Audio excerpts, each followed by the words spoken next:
Deko balandi tokutani lisusu ndenge tomesana kokutana biso na bino babengi yango mois de la femme mois ya mars yango moni ba mama bien que ba réclamaka parité elle moko pe ba comprendre makambo te okomona émission ya ba mama mayela ba mama bongo mayela ba papa émission ya ba papa bongo na wapi ozo welela ki mama ngona nani masolo tokobeta bandeko oyangai tokobeta masolo na oyo etali 10e tribune ya mwana mboka Adolphe Muzito alobeli makambo ya dialogue vertical eza koloba nini na kati wana atako bandeko mususu musala na bango kolobake Muzito yetango azalaki wana salaki nini nalobi ya débat eza wana tendeko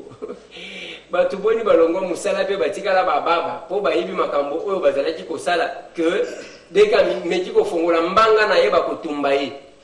yango moni mutu avec l'expérience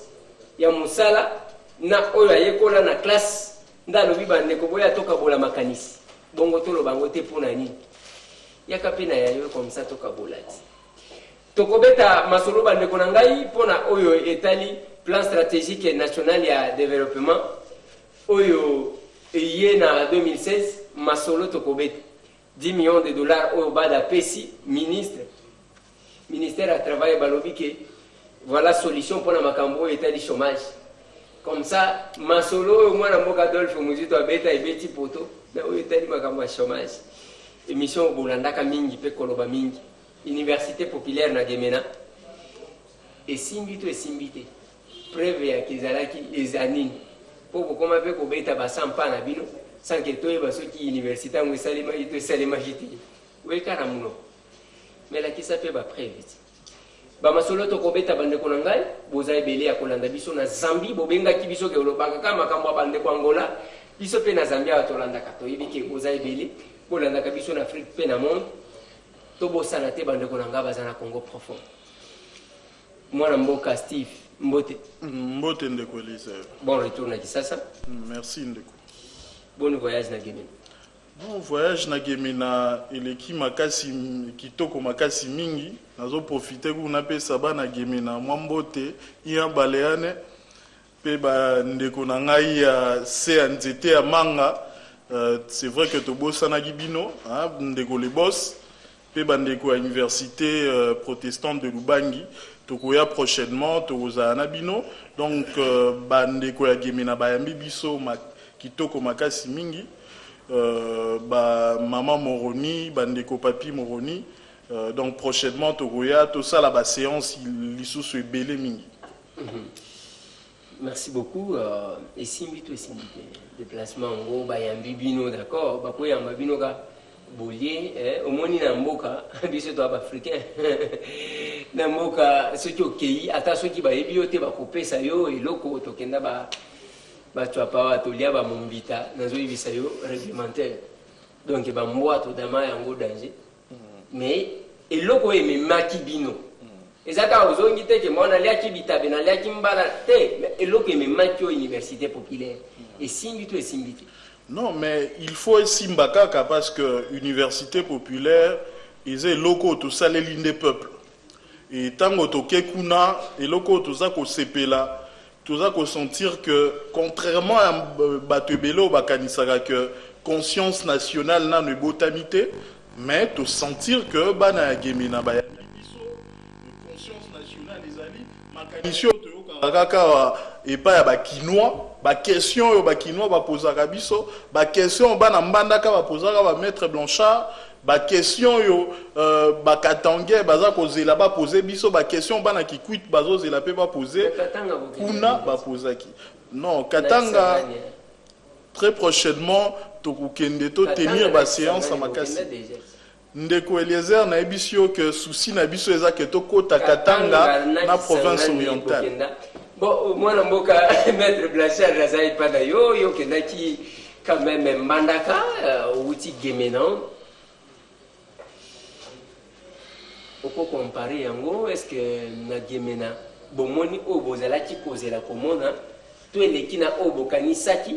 to ebimi mwana c'est par rapport ya obokanisaki. Merci mingi ndeko Eliezer d'abord bandeko ya Gemena bazolanda biso to pesi bango nyonso tumbote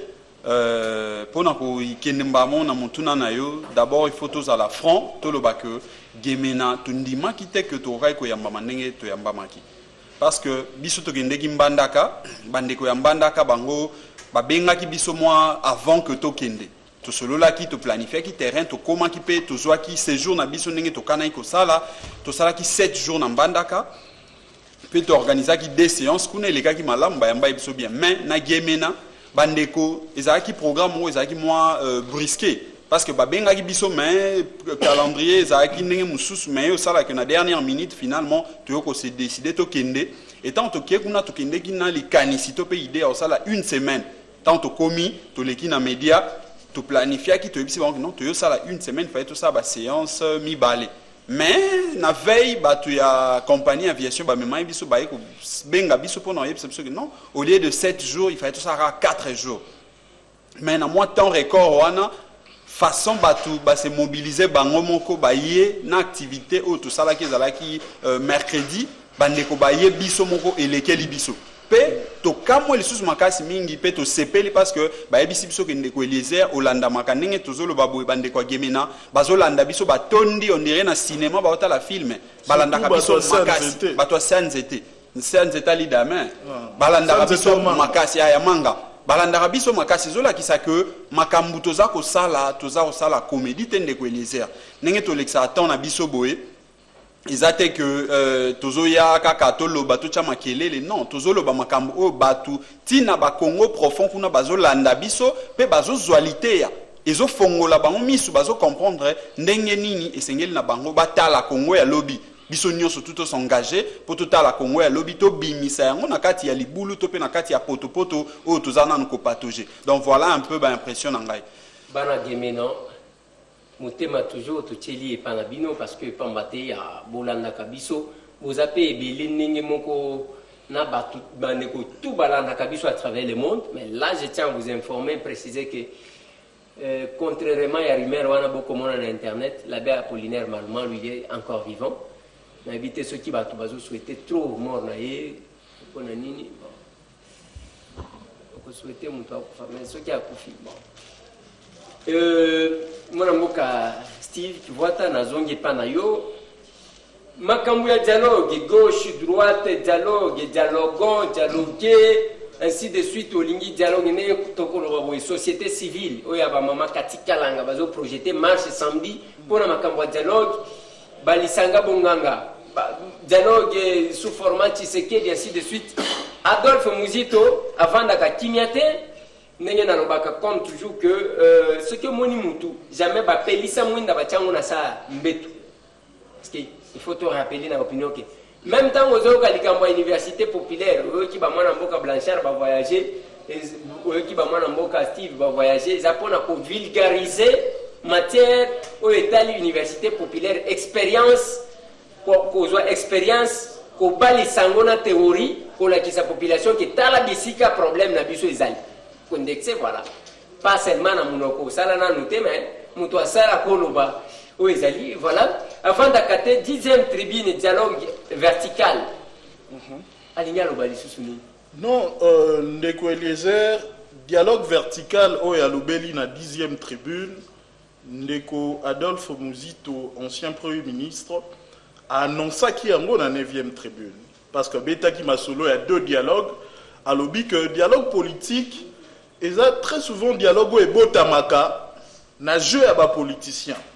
ba créer crise par rapport il y a baninga mususu bango bitumba na bango eza conquête à pouvoir mususu eza préservation à pouvoir par rapport à bitumba on a ba mi créer les crises et tant on va résoudre crise wana ba problème il y a population et si la kate ezokola ezako ba se kokoba yango wana ndeko Adolphe Muzito alobi système wana ko fonctionner il y a ko privilégier dialogue politique yango nde moto eza ko sala que population aina bayi politique population ala ki sa désaffection na bayi politique yango zo mona que mingi na kati ya majorité na kati ya parlement bato basimbi majorité zande ba indépendant na moto yoki que parti moko ezanga kombo yende moto kobima député mais ba grand parti politique peuple alingaka yango te les vraies institutions en termes de partis politiques. Donc ce qui fait qu'aujourd'hui, 56% de l'électorat dans le Parlement, ils sont tenus par les indépendants, dans les petits partis politiques. Donc moyen, Mboke Kambamala, pourtant, na 8e tribune, que pour que Mboke Telema, ils ont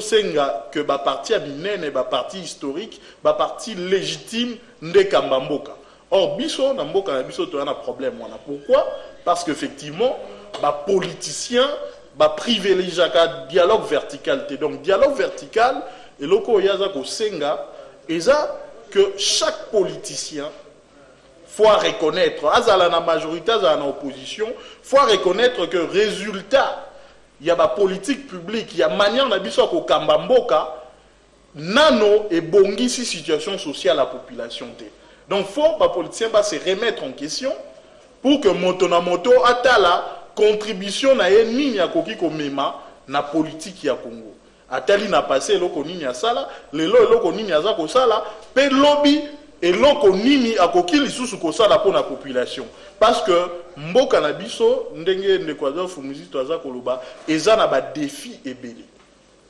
Lelo soki tozuka ka situation de chômage, chaque année 2 millions de nouveaux demandeurs d'emploi. Mais comment on a parce que tu as déjà 10 millions de dollars qui viennent résoudre le problème du chômage. Blanchard, dialogue vertical, Adolphe Mouzito a proposé. Et ko sangisa banani na banani. Banani bako solo la nakati dialogue vertical. Merci mingi de Eliezer. Tika awa na micro na yoto profiter pour ko féliciter pe ko encourager les sous ndeko Adolphe Mouzito, ancien premier ministre, parce que au lobby yango bandeko mingi tomoni ndeko moko kuto alobaki yango abitango bango bazobundela na bitumba bazotala ndenge nini baluka poste na dialogue après dialogue akokota wapi akozala nani akozwa poste nini. Ndeko Adolphe Mouzito ye azolekisa tana ina kokoma kaka ba tribune et ndeko ana tango alobaki bongo ngai personnellement il a kisaki et encouragé nga pe motivaki ngai il a kisinga que makambo oyo toza ko commenter toza ko vulgariser na kati ya ba tribune ezali solo makambo oyo eza ko luka kaka positionnement tenenge bandeko mususu balobaka eza makambo oyo ezotala avenir ya Congo eza makambo oyo ezolakisa congolais ndenge nini esengeli a vivre pe ndenge nini esengeli a mizwa na bonsomi makambo ya 10e tribune ndeko Eliezer ndeko Adolphe Mouzito alingi ala kisabiso parce que toyebi awa toza ba congolais toza ba kinois toyebi tomona ka bandeko ya ba parti politique na biso mingi bakitaka na base kaka na veille ya ba campagne électorale. Ouais. Pe bakitaka kuna dépôt ya ba candidature ya ba député provinciaux ba papa bonheur ba bini ba bienfaiteur ba papa bonheur. Oui, komona mutu aye ko kabaloso ainsi de suite. Yango ngai na fongola mo parenthèse moko na lobaka parmi ba proposition nga un jour soki bana mboka ba pesi ngai esika na kota na hémicycle toko vota kai na disposition moko na loi électorale ezala que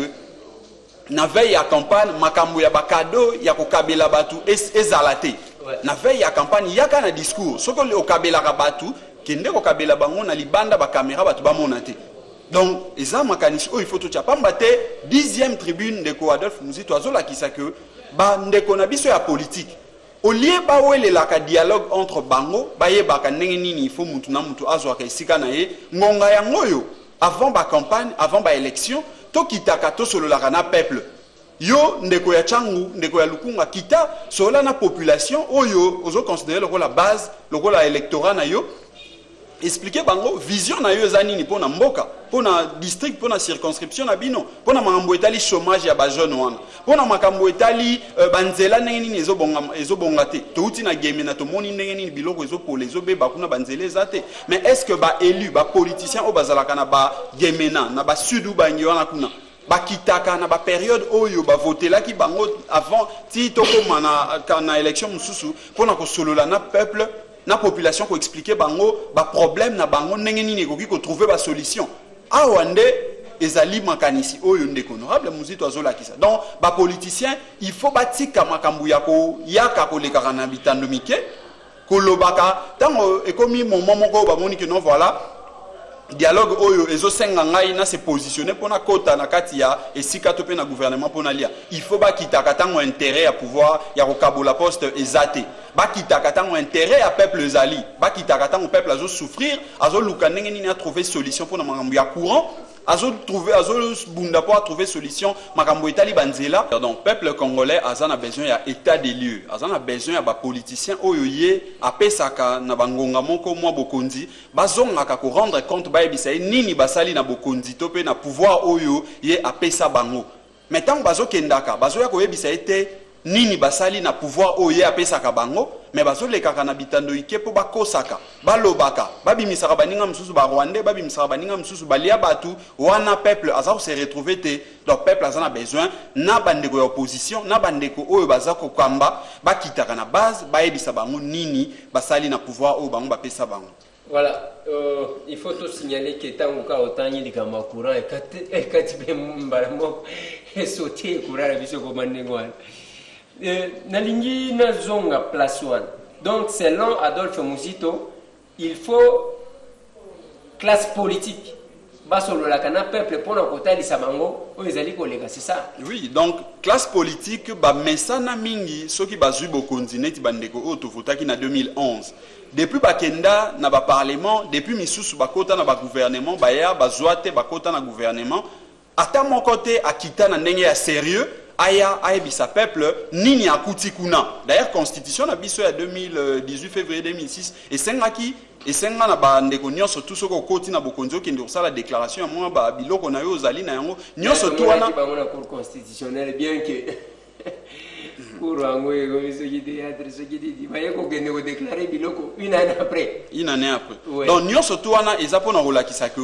constituant tant asalaki constitution na azalaki na souci oyo ndeko Adolphe Muzito na 10e tribune na azolakisa. Donc il faut toyebaka obandi wapi okuti nini yozo sala nini peuple azela nini na oyo yozo sala. Mais tant bazo sala ka yango te bazotikaka peuple toujours na lokuta bazotikaka peuple toujours na espoir moko oyo peuple en définitive azako zwaka yango te yango moni bolingo wana tope affection wana ya ba parti politique et pas ya population na biso ezako sila yango ye awa azako interpeller classe politique mobimba y compris ye moko que il faut basololaka. Très souvent, ngonga nyonso bazongaka na pas peuple pona ko sololaka na ye ko lakisaka situation ezalaki lobby situation tozana ngo lelo pe nini tokoki kozela lobby. Donc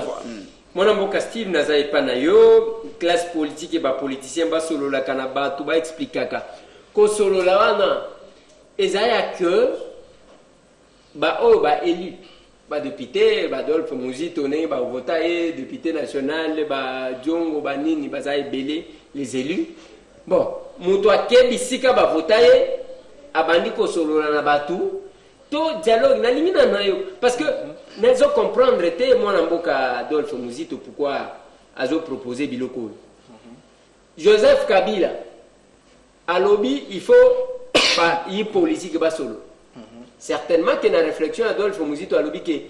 ezana dialogue mususu yaka po ba y politique ba lobi ya mikolo to liate to créer crise entre bino batu bamona lokola tozo swana nzoka na en réalité et logo ezate parce que tout le monde ce n'est pas un secret bakolimbi sanga place ozali kanga ka mutema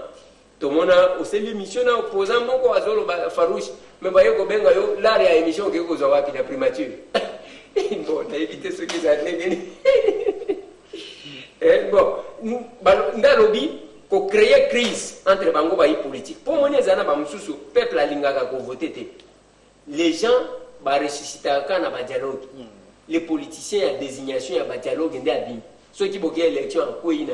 après la république m'a abandonné na éviter ceux qui ezandengini siko dialogue wana ezande ba se sanga ba kena ba Louise ba sololi na batu na bango ba tu bazai belé ba nemo anteni akena ba Congo ko sololi na batu na ye. Et pour ça, les mandengeni, toute classe politique, opposition à majorité, basangani, basu peuple, bati en face, babandi ko explique comment ça va se faire. Non, Ndeko Eliezer, ancien premier ministre Muzito, à l'Obakino, le logo monko est très fondamental. Qu'en réalité, peuple a s'organisé à travers deux grandes structures. Structure à l'Ibosso, c'est un parti politique. structure yami balé et ça organisation en société civile. Donc parce que peuple yemoko a koki kolobaka kaboité dans le vide, il faut à s'organiser socialement. Ba organisation, ba parti politique, ba structure wana mi balé na lobby et ça la ba relais entre peuple na ba dirigeant. Yango na mboka mususu komona soki toza na bitumba na ba enseignant mingi ba dirigeant politique ba kobunda bitumba na ba syndicat ba enseignant. Soki oki ke dette intérieure ezo futa malamu te eza ba patron syndicat ba patron oh lelo net eza net fake ba ko se liguer ba bundisi l'État pour que l'État a fléchir à foutre à dette intérieure. À foutre à dette intérieure, ouais. Donc, biso problème y a mon nene et ça effectivement na dialogue vertical et ça manque y a ba structure wana des relais. Parce qu'aujourd'hui, bah ta société civile, tout ça quoi interpeller bango, mboka ekoki ko fonctionner sans société civile. Parce que la plupart y a organisation de société civile et comme il ba parti politique mais avec nature juridique à ONG. Oh, la société civile, d'abord, ils ont et bundela ba intérêt, il y a peuple organisé selon la corporation. Si quand il y a dialogue vertical, il y a forcément dialogue formel. Que non, baï politique, bah, vani côté, peuple a vani de l'autre côté. Non. Dialogue vertical, ils ali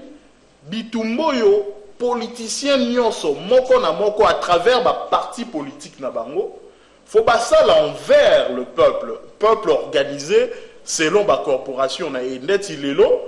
to yebi que dans le secteur enseignement primaire, secondaire et professionnel effectif à enseigner à 600 000 mais seulement 250 000 bas à la pays. Donc yo tango yo yé en tant qu'opposant to moto majorité kolobate ke nga bo voter nga na silisi ba problème na bino nyonso loba yebisa bato population défi en matière ya EPSP. Payo soki okomi okosala nini pour que 350 000 enseignants mécanisme nini pe okosala ngo lolenge kani lelo soki oké na enseignement supérieur et universitaire okomona mikakatano toza nango pour que bana batanga malamu moi dans na facilité akokutana na professeur d'université professeur akoma mythe et belé à étudiants batangi samara par ba assistant ba chef de travaux on a nous ba maîtriser matière té. Parce que quand ça, il y a beaucoup au kanyo bloqué, aux distinction par Mayuya, alors non, il faut un minimum d'expérience. Il faut les camons étape et avant au bandako enseigner. Yango d'ailleurs, élément, principe ezalaka, il faut un professeur pour 100 étudiants. Mais les lots et comment, chiffre, comment belé au moni professeur moi tala ba étudiant belé misuku bazo ka été sonorisation mabe aération mabe ozokuta ba auditoire mususu solo ya malamote donc bana bazo ko tanga na condition ya mabe donc tango yo yé en tant que politicien kolobate ke nga lokwa na bundeli contre troisième mandat ya président Kabila alebo pesanga bokonzi na ko résoudre problème non non donc en dehors ya ko bundela troisième mandat o eza bitumba citoyen. Il faut qu'on ait que défi au-delà il y a mandat ezali le défi du pays parce que les lots namboka abisonné tout ça fonctionner de Kwadolf nous dit lobby to za na héritage moko ya mabe ya économie ya mabe o ba belge batike la biso économie moko yo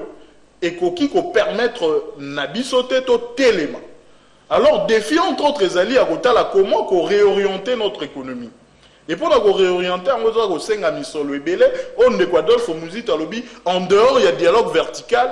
et zo Senga peut tout ça, la dialogue, mon corps, la communauté internationale. Parce que ma coquille est au Senga Bisoto Téléma, la plupart, tout ça, n'a un donc dialogue vertical, et ça, dialogue formel, et ça, dialogue au moto na moto fois ça, au qui na France, bazo ba Nicolas Sarkozy, azako ça, la dialogue vertical, azako ça, la dialogue na peuple. Pourquoi? Parce que dans chaque catégorie sociale, il y a une situation na bango, pe eloko ni na boyi ko sala soki aza na bokonzi. Mais le dialogue moi na mbokasti na zo katayote. Na dialogue esenga ka batu bavanda. Bovandi bosololi oyo alobi, na suka boye ko bimisa ba résolution pour na ko pallier, ko faire face na eloko wana bokenda kosolola parce que ça sert à quoi d'aller dialoguer boye bosololi rien ne change. Mais par rapport il y a cette proposition il y a zosal il y a dialogue vertical et kozala ndenge OK par exemple na masine ovandi na bato donc université populaire comme modèle et dialogue vertical bokewana bosololi mais après kosolola parce que kosolola c'est une façon de sensibiliser en même temps la population mais qu'est-ce que vous allez ressortir pour changer makambu alors que ceux qui sont censés pour changer makambu et ça va y politique qui veulent vous maintenir dans la même situation. Pas forcément Ndeko Eliezer yoza mopandi sango ya maele mingi oyebi que oza mwana ya bailleur et bailleur is a peuple. Entre bailleur na locataire na na bongisa lopango. C'est les bailleurs. Voilà. Donc bailleur is a peuple. Et locataire aza moto aye ko louer pa ya bailleur. Donc mosali to mokambi eza bato toza obenga ba dirigeants politiques. Donc de part et d'autre, il faut se féconder, il faut moto na moto aza mayele ya moninga. Et moto fozo aza mayele ko le cas eza peuple. Peuple nde moto fois sanctionné bato ba ko la dialogue ya malamu na été. Baye bisaye ba problème na ye. Pe baye bisaye dans quelle mesure ba ko résoudre yango. Parce que moni lelo ba défi à peuple za tellement likolo makasi que ceux qui toza ko buka lokuta parce que dialogue vertical importance nango eza que tout ba politicien ba éviter ko buka lokuta parce que moni ebele o baza na opposition lelo ceux qui bazui pouvoir pendant que ba expliquer na peuple te ba vrai défi à mboka et qu'on risquait que peuple kanisa ete bango pe ba koki na bango ko kambate et peuple rekoma na choix mususu te ya koluka ko chaka ba désordre ya ko bukaka et belé musu ba rekoma djihadiste parce que lelo ba statistique o toza ko démontrer surtout en matière d'emploi ozomona que ban et belé baza na choix te parce que baza hors secteur de l'emploi ba parents na bango ba travailler te et belé baza poussé ya kokoma ba délinquant ya kokoma ba phaseur misusu bazobotama même sans avoir eu l'opportunité à koyeba ndako ezani donc abotami libanda akoli libanda donc ba défi wana pona ko résoudre yango ezosenga qu'il faut réorienter l'économie, il faut investir suffisamment en matière de route, en matière d'électricité pour que tout les misango mais misolo wana to kozwango api yango wana eza ba défi au peuple foyer ba et il faut maintenant les hommes politiques au lieu que bazala ba stratège ya koluka ko telemaka tango dialogue ezali to ya ko telemaka quand seulement il y a opportunité à kokabola pouvoir il faut bazala bateau ba ko telema avant élection. Pendant les élections, après les élections, bah expliquer au peuple quelles sont les perspectives et bah moi eloko ni bakoki komema.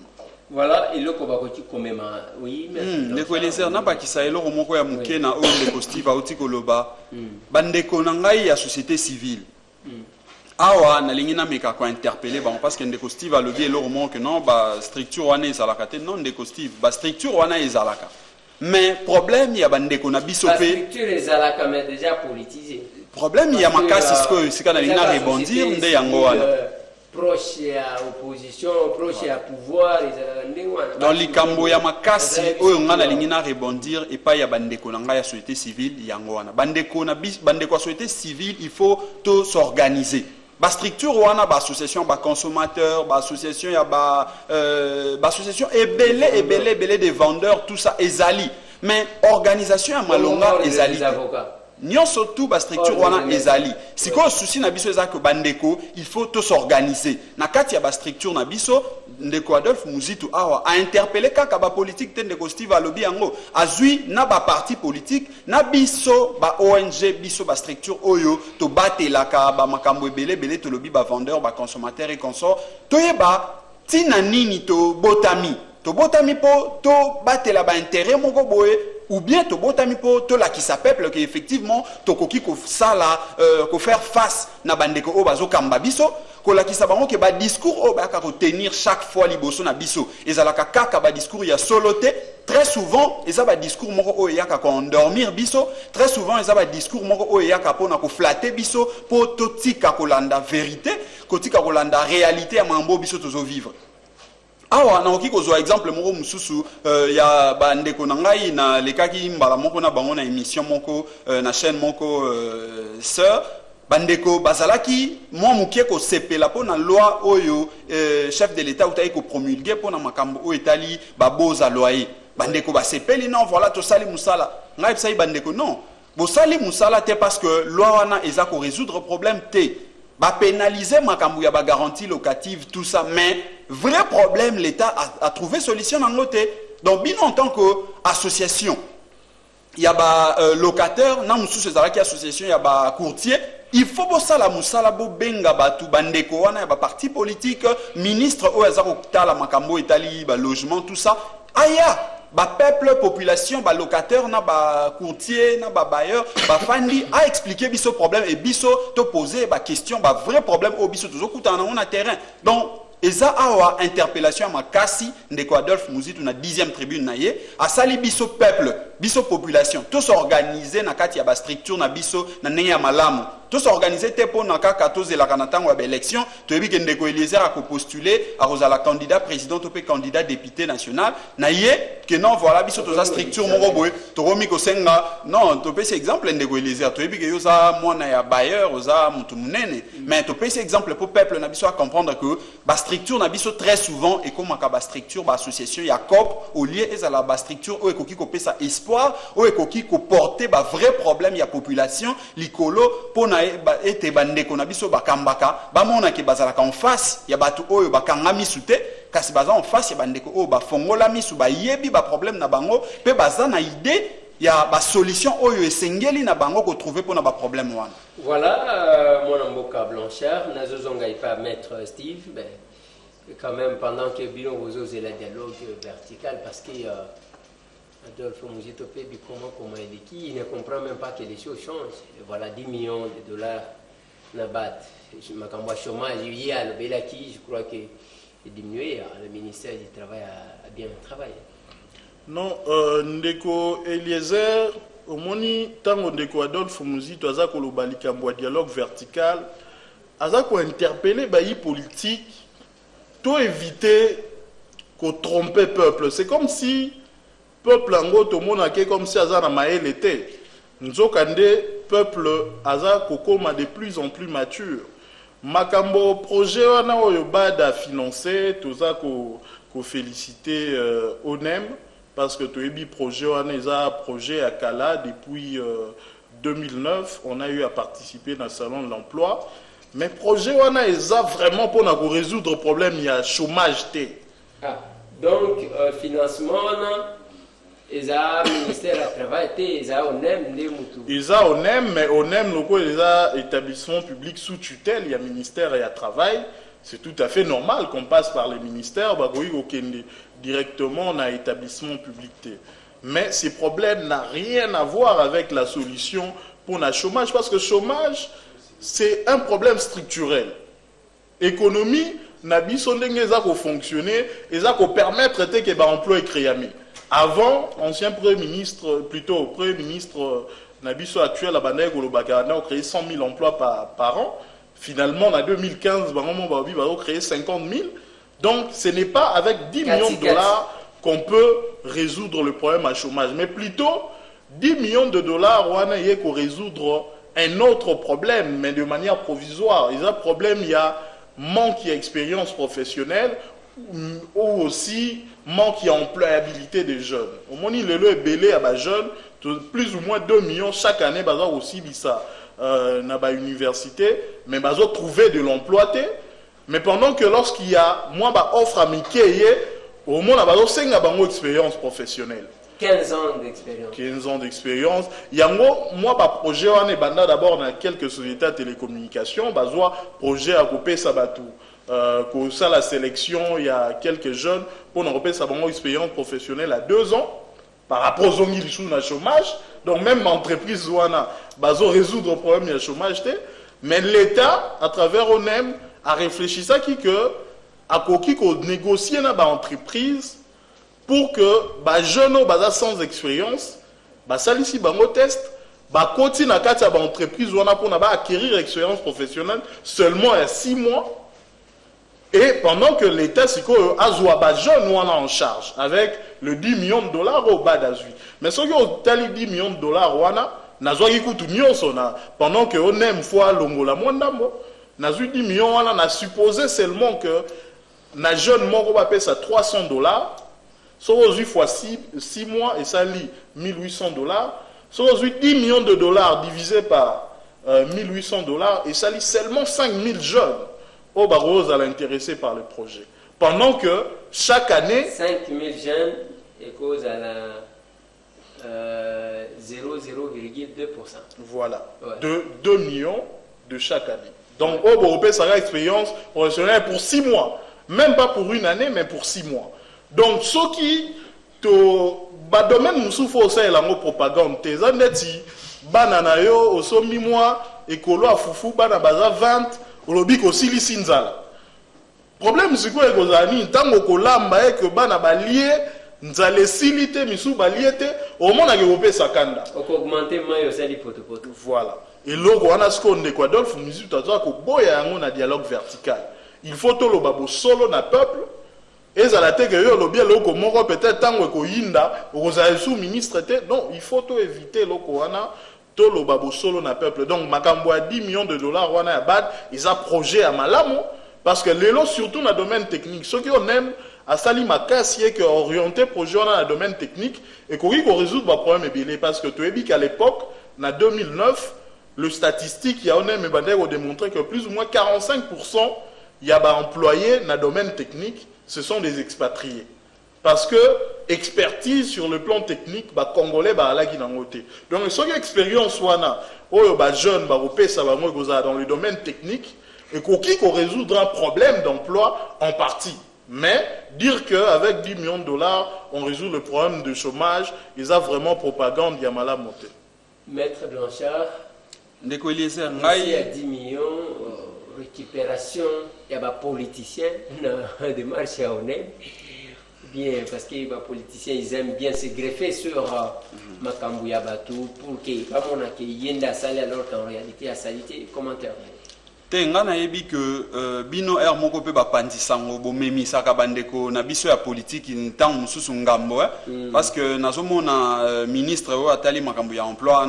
na moi ndenge to mona kaye to ki ndima te ke andima ko mimemisa ngambo wana pe soki eza solo eza pasi famba tende ko Adolphe Muzito alakisaki biso na je crois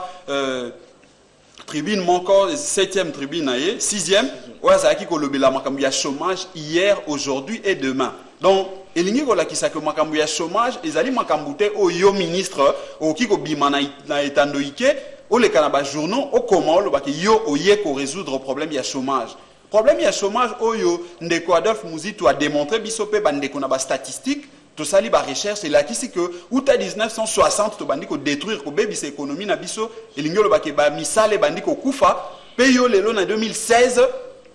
oloba que na moi ngonga ko sala en tant que ministre wana et ko komata mandat mobimba te oloba que yo e ko résoudre problème ya chômage wana ezali en tout cas ko sape ko sakana na peuple congolais. Donc ce qui est solo que yé ministre muto alobi bon eza participer ma mais nazo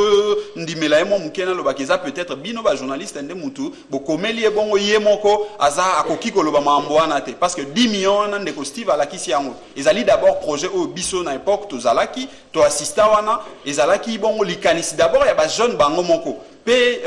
onem aye ko porter yango memi on a ministère na ndenge partenariat ya bad na l'état congolais et sali était lelo oyo uta 2009 lelo na 2016 ba ya ko disponibiliser moi makoki wana mais mutu aleka alobaki avec 10 millions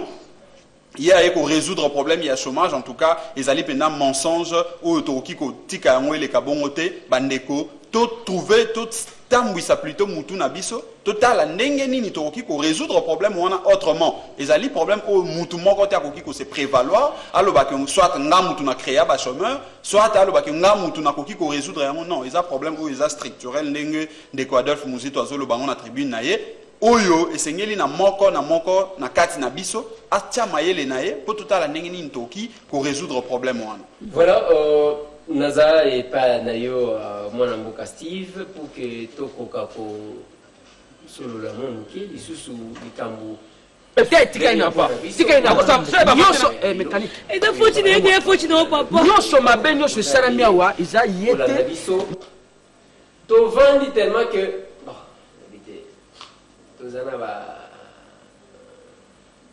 documents, compétences, directeur de cabinet, le chef de l'État, maître Némi, à Bimissi, il y a plan stratégique national, il y a développement. Oyo, il y a en 2016. Dans un commentaire par rapport à parce que quand même nous voyons qu'il y a évolution. Si ça doit mener même les directeurs de cabinet à chef de l'État qu'on va nous communiquer, qu'on proposer, bah moi, Bilo. Non,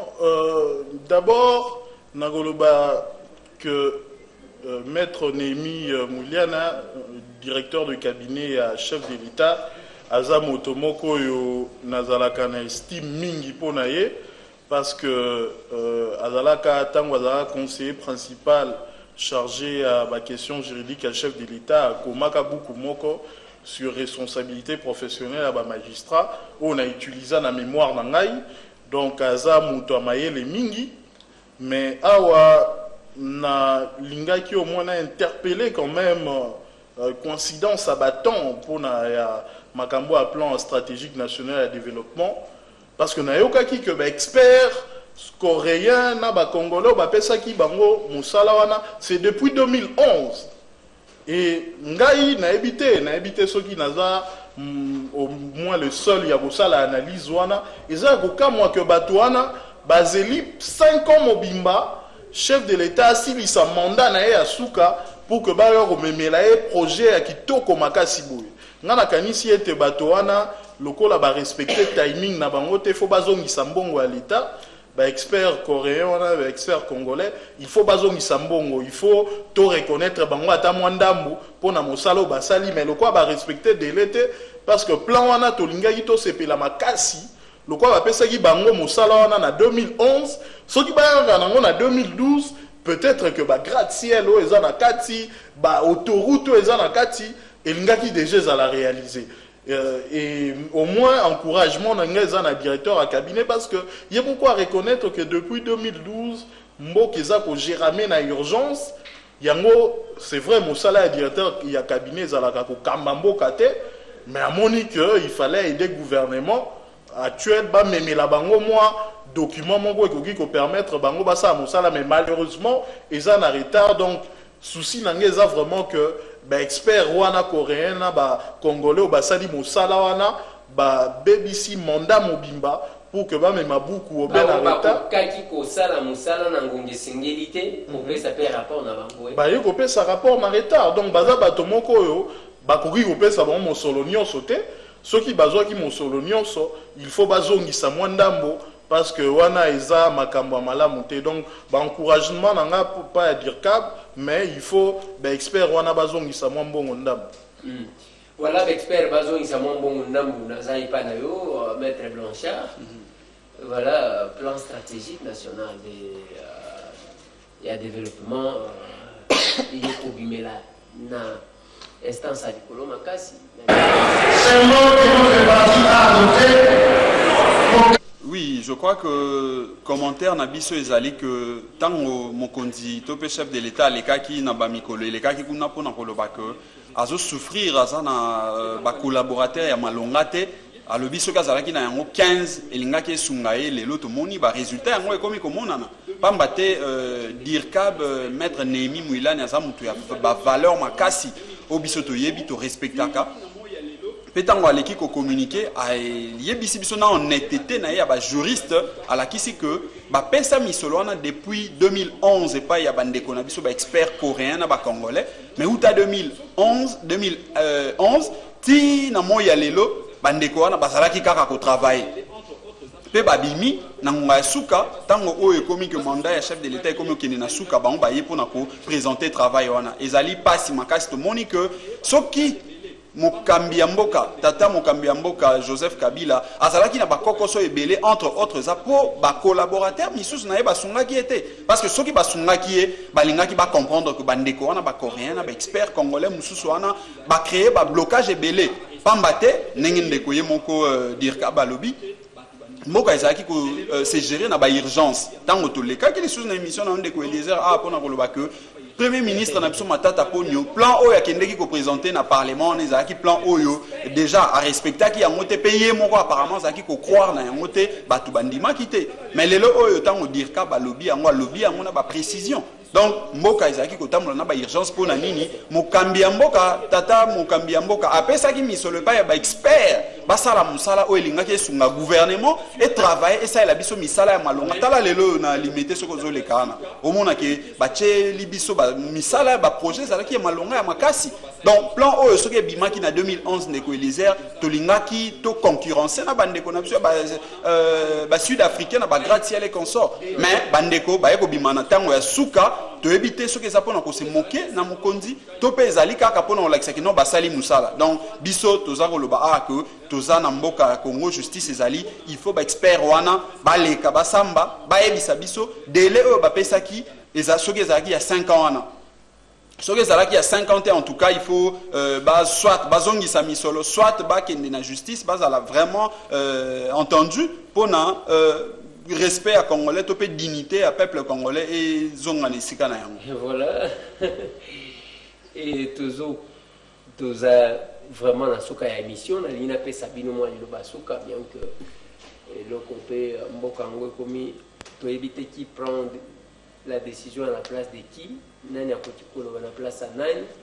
ça pose problème ce que le yango ba kango kosa on faut anizi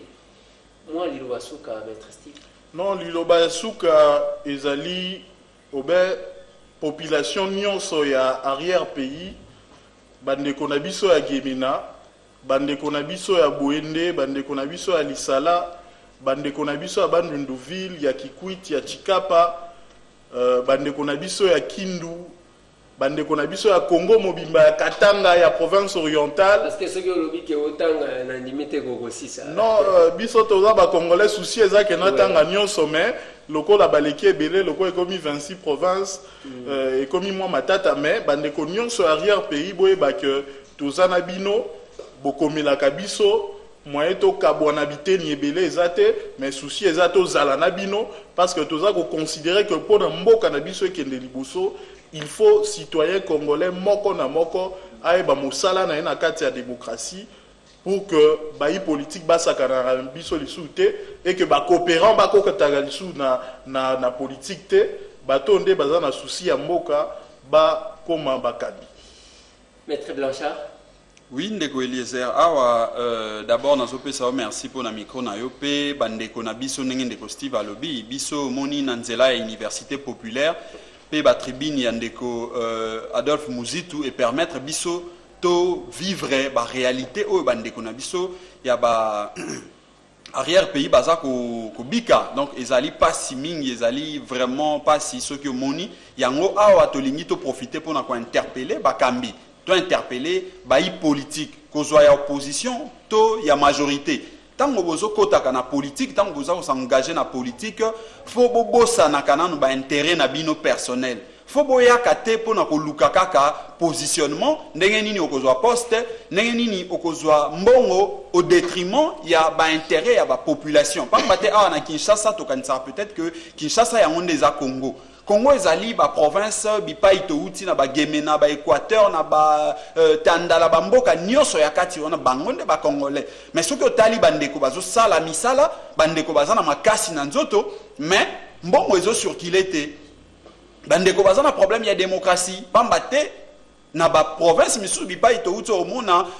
administrateur ya territoire to pe mokambi moko oyepo osolo la makambo etali peuple mambo etali citoyenneté mambo etali démocratie mais ya zola ki sayo que non awa il faut azopesa yo nzela ba directive oyo il faut sala pourtant c'est que non biso toza ba légaliste to yebi ko tosa mibeko mais to yeko sola na peuple boni mboka etambolaka ya lingi apesa yo directive oyo ozomona que moi molimo ya dictature wana elongwa biso na nute alors bandeko na biso ya politique na ya opposition toti ka osala ka opposition kaka na ba télévision pa ndeko Eliezer awa na Kinshasa to kitaka na ba province to kitaka na ba arrière pays pona ko sala musala ya ba politique na biso ba parti politique na biso lié etambola kaka na ba mallette awa na kati ya Kinshasa bo kitaka na yango pe na ba province na kati kuna pamba te bandeko baza na besoin ya ko comprendre boni mboka etambolaka boni politique esala maka nini nde ezali démocratie tozwaki mutu na ndeko Steve na Gemena ezalaki pasi tozo répondre yango mozomona mutu azotuna yango non pas parce que aza na besoin réponse na yo po ayebi réponse mais azotuna po réalité oyo ya yebeli bipa azofanda eza te réponse oyo bino bokopesa ye bozopesa ye réponse oyo esengeli mais réalité oyo yazo vivre kuna eza musika ya réponse oyo bino bozopesa ye donc na mukuse na koloba bandeko ya politique même société civile tokitaka na base tokitaka na barrière pays pona kosala musala oyo kosala ete peuple na biso afongwama misu pe mboka na biso emata ekende likolo. Merci beaucoup Mwana Mboka Blanchard, merci beaucoup Mwana Mboka Steve, merci aussi na équipe technique Mobimba oyo songi biso pour que tokoka komemela bino basango oyo ya makambo ezali kosalema tolobeli makambo ya 10 millions de dollars oyo ba politicien balinga ko récupérer ata place ya ko récupérer te alinga bimisaka ka mutu papa soki osali loko te kama tanzela na bila négatif na yo atako na mboka problème bakipaka makambo ya bila osala malamu osala mabete batiki uti plan stratégique oyo Mwana Mboka maître Némi Moulanya oyo azabongo directeur de cabinet chef de l'État pesaki eza masolo to beti bande konanga 10e tribune dialogue vertical banani bakotiko solona banani pona ko trouver solution na makambo Polandi ndenge tolobeli makambo ya université populaire ya Gemena oyo batia na disposition na bino peuple pour que bokoka ko se changer makanisi. Ce n'est pas que bao bazo ya wana nde ba professeur parce qu'il ne faut pas gaga tobi misailo ko moko boye parce que professeur a ko s'imposer na connaissance scientifique na ye a s'imposer na ye mais aweza contrairement à makambo wana ezande soki ozana likanisi obakisi na o bazo memela yo alors qu'un professeur jamais ko yana syllabus na yo lobi prof a to bakisa bien au contraire a ko marginaliser yo mais université populaire et un peuple azali ko réfléchir à haute voix na ba oyo ba ko ya wana. Ce n'est pas que ba ba vanda kaliboso yo pe ko mata liboso wana pesi pe makanisi na yo nde yango ba lobi réflexion ya Mwana Mboka Adolphe Muzito na ba tribu ezama beka habite soki ezama beka soki ezama be na niveau nini ezama beka na mutu na yo ou bien ezama be parce que ba réfléchir à haute voix yango bande ko ngai na lobi que tozali kozela oyo ko salemana oyo etali maponomi ya ba gouverneur to yoki bande ko mususu ba kolela makelele wana to yoki zaya na bandeko ya politique j'ai aimé pour le dialogue vertical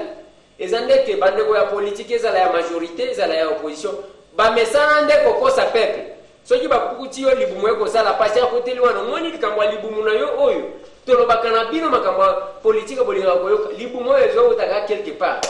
mais bocha ya salati botika la brancher parce que tokozongela bino. Nous nous inclinons pour la disparition de Christian Baliban. Nous souhaitons que Abbé Apollinaire Malumalo Abika, au lieu qu'il y a Koufa. Même ceux qui ont Abbé à Salaka, tribune Moko, Bakosala sur la CENI, et qui peut corriger. Où est-ce qu'il y a la branche?